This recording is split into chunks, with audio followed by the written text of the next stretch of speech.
වෛද්‍යවරියක් දූෂණයට ලක් වෙනවා සමාජයේ ලොකු කතාවක් ඇති වෙනවා කතා බහකට ලක් වෙනවා රටේ චරිතයක් වෙන්න එහෙම නැත්නම් රටේ නම් දරාපු එහෙම නැත්නම් තරාතිරමක ඉන්න කෙනෙක්ට මෙහෙම දෙයක් වුණාම ඒක සමාජයක්ම කලබනවා සමාජයක්ම කතා බහට ලක් වෙනවා හැමෝගෙම මාතෘකාව ඒක වෙනවා හැබැයි අපේ රටේ දරුවෝ පිරිමි හෝ කාන්තාව හෝ දරුවෝ කවුරු වුණත් දූෂණයට ලක් වෙනවා හැබැයි මේ තරම් ලොකු කතාවක් එන්නේ නැහැ. නමුත් මේක විශේෂ වෙනවා මොකද මේ වෛද්‍යවරිය වැඩ ඇරලා වෙලා යන්නේ. ඒතකොට මේ නිවාසිකාගාරයේ ප්‍රශ්න ඒවා කොහොමද කොච්චර ආරක්ෂිතද ඒවා කියලා ප්‍රශ්නයක් තියෙනවා. හැබැයි සමාජයේ එළියට ගියේ එහෙම නැත්නම් සංවර්ධිත රටවල් වල ඕනම වෙලාවක රෑ 12ට 2ටද කාලයක් කලාවක් නැතුව ඕනම කෙනෙකුට කාන්තාව හෝ පිරිමි බයක් හැකන්න නැතුව පාරේ යන්න පුළුවන් තත්වයක් උදා වෙනවා. ඒ ඇවිල්ලා සමාජ පරිවර්තනත් එක්ක මිනිස්සුන්ගේ ඔළුවේ තියෙන දේවල් මම කියන්නේ 100%ක්ම ඒ වගේ දේවල් වෙන්නෙම නැහැ කියලා. නමුත් 99%ක්ම බය නැතුව කාන්තාවකට පාරේ යන්න පුළුවන් දරුවෙකුට පාරේ යන්න පුළුවන් තත්වයක් ඇති වෙනවා. ඒ ඇවිල්ලා සමාජ මට්ටම් වල සමාජ පරිවර්තන මානසික වෙනස්කම් මිනිස්සුන්ගේ වුණාන් පස්සේ මේ වගේ මානසික ව්‍යාධීන් පෙළෙන මිනිස්සු මේ වගේ පිස්සෝ එහෙම නැත්නම් මේ ලිංගික අතය ඊටමත් ඔළුවේම තියාගන්න. නැත්නම් මේක මහා ලොකු මැජික් එකක් කියලා වෙලා තේරුම් ගත්ත රටේ අපේ රටේ වගේ තුන්වෙනි ලෝකේ රටවල මිනිස්සු මේ වගේ ඒවට ඕන තරම් අපේ. ඒතකොට ළමා අපචාර කොයිතරම් දුරට වෙනවද? ඒකට කාන්තාවන් කොයිතරම් දුරට කියන්නේ කැමැත්තෙන් හෝ අකමැත්තෙන් කෙනෙක් කියලා රැවට්ටීමට ලක් වෙනවද කොයිතරම්? මේ වගේ දේවල් ඕන තරම් කතා වෙනවා. එහෙම නැත්නම් පෞල් පසුබිම මේ පෞල් ඇතුලේ කසාද බැඳලා ඊට පස්සේ ජීවිතේදී මේ කතා කරන්න පුළුවන් ලොකු මාතෘකාවක්. හැබැයි අපේ රටේ තියෙන ප්‍රශ්නේ තමයි උදාහරණයකට ගත්තොත් පෞල් ගත්තොත් මේ පෞල ඇතුලේ ප්‍රශ්න තියෙනවා නම් ඒගොල්ලන් දෙමාළු කතා බහ කරලි වෙලා වෙන වෙනවා වෙනුවට ඒ වෙන එක මහා සමාජ කැරලක් විදියට දකිනකොට හැබැයි එතනින් එහාට ගිහිල්ලා තමන්ට කැමති විදියට හොරෙන් එහෙම නැත්නම් අනියම් සම්බන්ධතා වලින් ඒ වගේ වැඩ කරනවා. එතකොට කොහොම හරි මේකෙන් අවසන් ප්‍රතිඵලය වෙන්නේ මේ වගේ කාමාතුර මිනිස්සුන්ට අපේ රටේ ගෑනු ළමයි පත් වෙන එක. ඒක නිසා මේක කොයි විදිහට පටන් ගන්න ඕනේ කියලා සමාජයක් වෙනස් වෙන්න කොතනින්ද පටන් ගන්න ඕනේ කියලා අර ක්‍රීන් ශ්‍රී ලංකා වගේම මිනිසුන්ගේ මොළ හේදෙන තත්ත්වයට පත් වෙන්න ඕනේ. මේකේ ප්‍රධාන කාරණාව තමයි අපේ රටේ තියෙන මේ නීති පද්ධතියේ තියෙන ඒතා ඇල්මැරුණු ගතිය. ඒ කියන්නේ මේක ඇවිල්ලා කිසිම දැන් අපි දන්න ඕන තරම් 1 2 3 කියලා කියන්න පුළුවන් ඕන තරම් ළමා අපචාර සිද්ධ වුණා. මේ ඒ හොඳට සමාජයේ කතා බහ වුණා රස කර කොයි තරම් කතා බහ කරන්නේ නැද්ද කතා කරන්නේ නැද්ද ඒවට මොන තරම් උදාහරණ දෙන්නේ නැද්ද මොන තරම් නමුත් අදටත් ඒක එහෙම විදිහටම සිද්ධ වෙනවා. මොකද මේවට තියෙන නීතිවල තියෙන තද එක්කෙනෙක් මම කියන්නේ මේ දේවල් තුරන් කරන්න නම් අපි මිනිසුන්ගේ මොළ සුද්ධ කරන්න මුල ඉඳන් පටන් ගත්තොත් තව අවුරුදු 20කටවත් කරගන්න බැරි වෙනකොට නීති තද කරලා නැත්නම් මරදඬ දෙන්න පුළුවන්. මම දකින්නේ මේක මිනිස්සුන්ට දැන් වෙන්නේ දැන් මොකද්ද මේ මිනිහත් මොකද්ද මංකොල්ලකට ගිහිල් වෙලා එන ගමන් තමයි මේ දූෂණය කරන්නේ මේ වෛද්‍යවරු. ඒතකොට නිකන් හිතලා බලන්න මංකොල්ල කන්න මොකක් හරි නඩුවකට මේ එළියට ආපු ගමන් මේ මිනිස්සයා මොලේ හොඳ කියන්නේ මංකොල්ල කෑමට හිරේට ගිහිල්ලා එන ගමන් මේ වැඩේ කරන්න පුළුවන් කියලා කියන්නේ කිසිම කියන්නේ වෙනසක් වෙලා නැහැනේ. ඒ කියන්නේ තවත් තක්කඩිය හොරෙක් තමයි ආපහු එළියට දෙන්නේ. එතකොට ළමෙක් දූෂණය කරලා මම අහගෙන ප්‍රවෘත්තිවල කියන මේ මනුස්සයාට දූෂණ චෝදනාවකුත් තියෙනවලු මුලින්.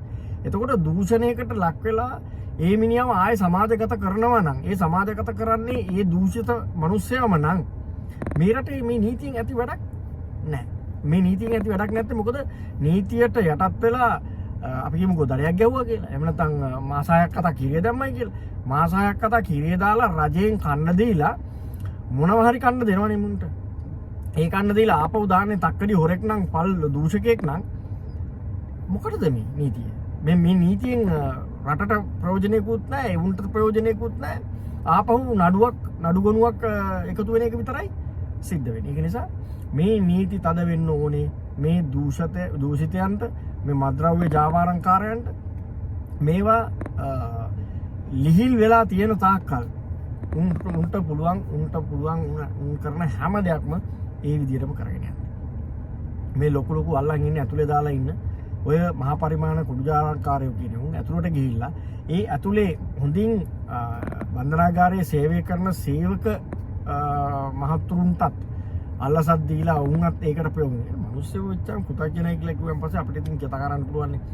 කෝටි 50ක් විතර දෙන්නම් කිව්වොත් මොකක් හරි මැච් එකක් ගහලා මට ෆෝන් එකක් ඇතුළට දෙන්න නම් කියන්නේ කෝටි 15ක් හරි කෝටියක් හරි 5,50,000ක් හරි කීයක් හරි.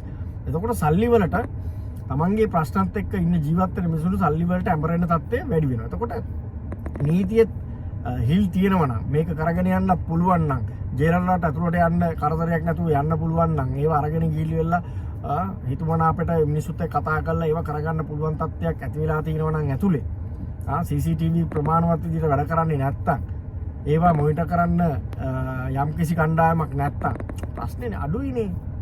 ඒතකොට නිකම්ම මේක ජාවාරමක් වෙනවා. ඒ ජාවාරම් වලට පුරුක් එක පැත්ත වලින් මෙයා වෙනවා. ඊට පස්සේ දෙපැත්තට පිට කහ ගන්නවා. මොකද මේ පැත්තෙන් කිව්වොත් එම මේ පැත්ත මාට්ටු, මේ පැත්තෙන් කිව්වොත් ඒ පැත්ත මාට්ටු. ඒක මෙන්න මේ වගේ දේවල් නිසා තමයි මේක සිද්ධ. අපි කියන්නේ ඒකයි. මේ මද්ද්‍රව්‍ය ජාවාරම්කාරයන්ගේ, දූෂිතයන්ගේ, දූෂකයන්ගේ මේ හැම කෙනාගේම ඉක්මනට නඩුවාලා තීන්දුව දීලා මරණ දඬනය 7-8 දෙනෙකුට දුන්නා නම් බොහෝ පිරිසක් අනිත් පැත්ත හැරෙන්න පුළුවන්. ඒ වගේ කරපු රටවල් තියෙනවා. ඒක අර අපි දැන් කල්පනා කරනවානේ මේ අපි බුදුදහමට ඉහළින් ගිය මේ මොනවාද එහෙමනේ. දැන් බුදුහාමුදුරුවෝ වුණත් මං හිතන්නේ මේ වගේ දූෂකයන්ව ආයෙලියට දීලා ආපහු රටේ මේ කැකුළු මල් එහෙම නැත්නම් මේ වගේ අපරාධ සිද්ධ වෙනවා ලකිනවට මං හිතන්නේ මොකද මේක හොඳයි. මම නම් කියන්නේ මේ මරණ දඬුවමේ ක්‍රියාත්මක කරන එක හොඳයි. මරණ දඬුවමේ ක්‍රියාත්මක කළා 3-4 දෙනෙක් එල්ලලා ඒ විදිහට රටට ගියන් පස්සේ මිනිස්සු බය වෙනවා මේ වැඩේ කරන්න. මිනිස්සු අවශ්‍යතාවය ගැන හිතලා බලලා ජීවත් වෙන්න ඕනේ කියලා හිතලා වැඩ කරනවා. මේ පාතාලයේ වුණත් ආතල් එකට මෙහා හෙට තියලා දැම්මත් අවුලක් නැහැ. මම එහෙම ජීවත් වෙන්නේ නැහනේ. හැංගි හරි කොහොම හරි ගේමක් ගහන්නේ. උන්ට ජීවත් වෙන්න ආසාවක් අයිතියක් එනවා. අයිතියක් තියනවා කියමුකෝ. ආසාවක් තියෙනවා. එතකොට සල්ලිත් එක්ක ගැවසෙනකොට එතකොට ඒ ගන්න පුළුවන් පන් නේද? එහෙමනේ කියන්නේ. පන් එක උඩින්ම අරගෙන ඉවරලා රටටත් කෙලවලා රටේ මිනිස්සුන්වත් නැති මංගස්ථාන කළා. තවත් කුඩු ගහන මිනිස්සු වැඩි කළා. එහෙම නැත්නම් ඒ ජාවාරමට ලං කරගෙන ඒ ගහන ගේම් එක තමයි උන් ගන්න බෑ. එතකොට මේකේ ආදීනව අහුවෙලා වෙලා යන්න වෙන්නේ මරණ දඬුවමටන් මිනිස්සු පස්ස ගහනවා. මිනිස්සු ඒකට බය වෙනවා. අපිට දැන් හදන්න පුළුවන් ඒ ලෙවල් එකේ නෙමෙයි නම් මේ සමාජය තියෙන්නේ. ඒ ලෙවල් එකට ගිහිල්ලා අපිට මේකේ තීන්දුව ගන්න වෙනවා කියලා තමයි අපිට තේරෙන්නේ. එතකොට අනුර කුමාර දිසානායක ඇතුළු මේ NPP ආණ්ඩුව මේ රට සුද්ධ කරනවා නම් හරි ගමනකට හරි පැත්තකට ගමන් කරවන්න කැමැත්තක් තියෙනවා නම් අපි හිතනවා මේ වගේ තද තීන්දුව ගන්න වෙනවා. එතකොට ඊට අමතරව සෞඛ්‍ය අමාත්‍යාංශයේ පැත්තෙන් දැන් ප්‍රශ්නයක් නැගෙනවා මේ වෛද්‍යවරයන්ගේ ආරක්ෂාව ගැන. එහෙම නැත්නම් රාත්‍රී සේවය කරන මේ මිනිස්සු නේද? මේ වෛද්‍යවරයෝ වෙන්න පුළුවන්, වෛද්‍යවරියෝ වෙන්න පුළුවන්. මේ පාරේ යනකොට මංගොල්ලකාරයන්ට එහෙම නැත්නම් මේ වගේ ස්ත්‍රී දූෂකයන්ට අහුවෙන්න පුළුවන්. මේක වෛද්‍යවරයන් විතරක් නෙමෙයි. මේක ඇවිල්ලා හෙදියන් වෙන්න පුළුවන්, කනිෂ්ඨකාර මණ්ඩලය වෙන්න පුළුවන්, කවුරුණත් වෙන්න පුළුවන්. නේද? දැන් අපි කියමුකෝ පිට පළාතක ඉඳන් ඇම්බියුලන්ස් එක ලෙඩෙක් අරගෙන එනවා රෑ.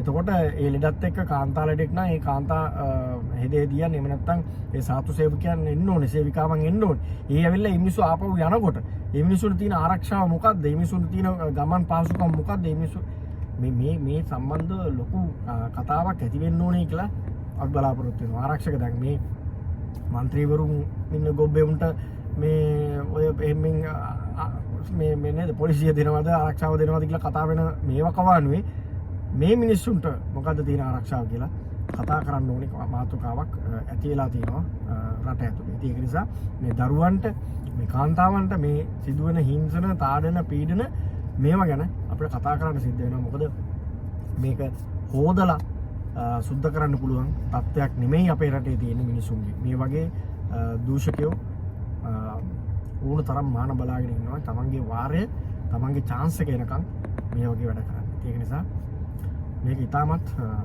බරපතල තත්ත්වයක් රටේ තියෙන. ඒක නිසා අපිට කතා කරන්න ගොඩක් දේවල් ඉතුරු ඉස්සරහට.